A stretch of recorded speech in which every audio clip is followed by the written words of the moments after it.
You're watching Euronews Now. I'm Anka Ula. Thank you for joining us. It's Friday, April 8th, and these are your top stories. Worse than Bucha. Ukraine's president says Russian forces have left even more devastation around the capital, Kyiv, warning a brutal offensive is coming in the east. European sanctions hit Russia's energy sector for the first time. EU leaders are poised to approve a fifth round of sanctions targeting Russian coal, but not oil and gas. And Emmanuel Macron's comfortable lead in France's presidential elections has all but disappeared. The far right is gaining ground days before polls are set to open. The horrors of war are constantly revealing themselves after Russian troops leave several areas in Ukraine to regroup for an offensive towards the east. The destruction in Borodianka outside Kyiv is even more horrific than the situation uncovered in the nearby town of Bucha. And the work began with the analysis of the blockages in Borodianka. It's much worse there. Even more victims of the Russian occupiers. And what will happen when the world learns the whole truth about what the Russian military did in Mariupol? There, on almost every street, is what the world saw in Bucha and other towns in the Kyiv region after the withdrawal of Russian troops. The same cruelty, the same terrible crimes. After Ukraine's Foreign Minister Dmytro Kuleba urged NATO allies to provide weapons, the EU says it's ready to release €500 million for more arms. US Secretary of State Antony Blinken says Russians are committing new atrocities as we speak. With each day, more and more credible reports of rape, killings, torture are emerging. And for every Bucha, there are many more towns Russia has occupied and more towns it is still occupying. Places where we must assume Russian soldiers are committing more atrocities right now. Meanwhile, there are still more than 100,000 people who urgently need to be evacuated from Mariupol, according to the mayor there. The port is being described as a humanitarian catastrophe after more than 5,000 people were killed, including 210 children.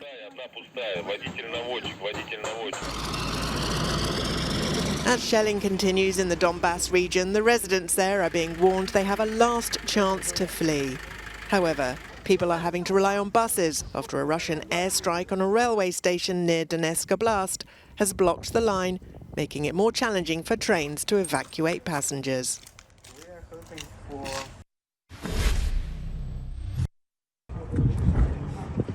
Ukrainian authorities say at least 35 people have been killed after a Russian rocket strike on a railway station in the country's east. More than 100 people have been injured in the attack in the city of Kramatorsk. The victims are believed to be evacuees fleeing Russia's war. The state railway company says the station has been used by those trying to get to safer parts of the country. Russia has not yet commented on reports of the attack, but has denied targeting civilians since its invasion.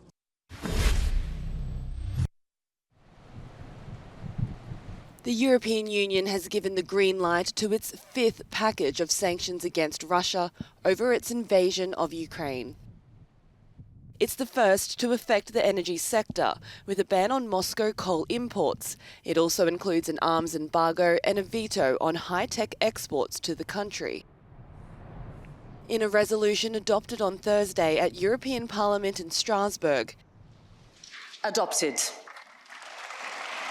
MPs demanded additional sanctions against Russia, as evidence builds that soldiers executed civilians in the villages and towns outside of Kyiv. I think this position of this Parliament is clear. The EU embargo on Russian coal imports is estimated to be worth €4 billion per year. The resolution also calls for Russia to be excluded from the G20, the World Trade Organization, UNESCO, and a number of other international organizations.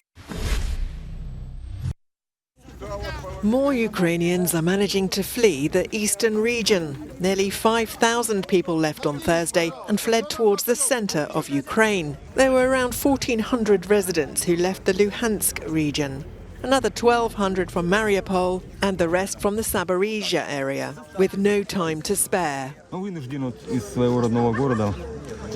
We were forced to evacuate our hometown in a hurry because the situation is very tense. Our nerves are made of steel. We have to evacuate now while there is still the possibility. I don't want our town, Severodonetsk, to be the same as Mariupol. There are rumors that the same will happen here.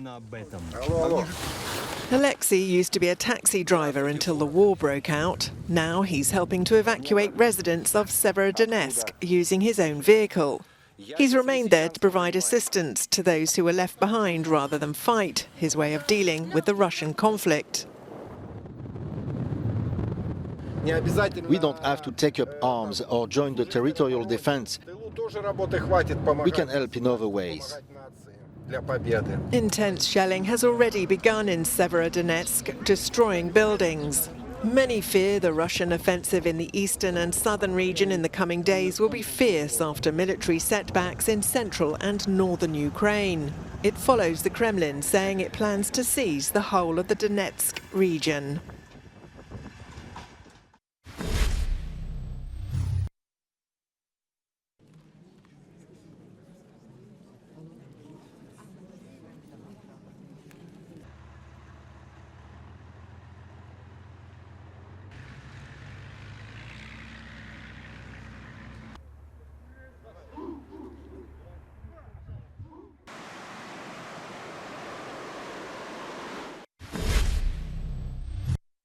Ukrainians fleeing the war often have just moments to pack their belongings.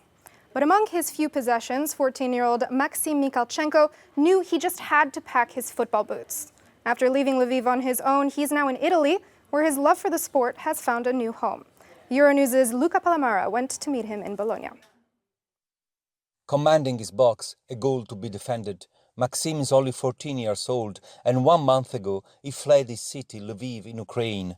His parents sent him abroad to protect him from the war, while they stayed on to help their fellow citizens.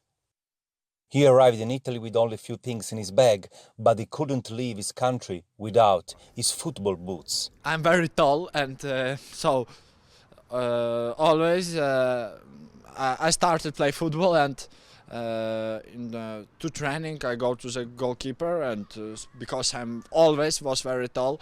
A small but very active football club in the outskirts of Bologna, centre of Italy, offered him hospitality and the possibility to train with their youth team. I very want to have a big career in football. I very want this. I told him, let's go to buy football boots and goalkeeper's gloves, but he told me he had his boots already.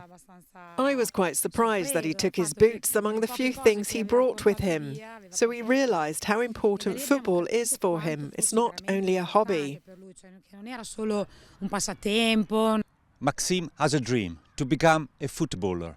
He may not be a professional yet, but this young man has already shown the courage and resilience that may one day help him fulfill his dream. Maxim is now living at his mother's former classmates' home, and his integration into his new world is going well. Now I study in school, in Italian school. It's a very nice school. My classmate is the best, and so she very nice. They very nice people. I have grown quite fond of him. I can't even think about the possibility of him going away in the future because he is one of our family now. But obviously I hope he'll be able to reunite with his family soon. Maxim doesn't know what the future holds for him and when he will be able to see his parents again. But for now, he's training hard to become the best goalkeeper he can possibly be. Luca Palamara for Euronews, Bologna.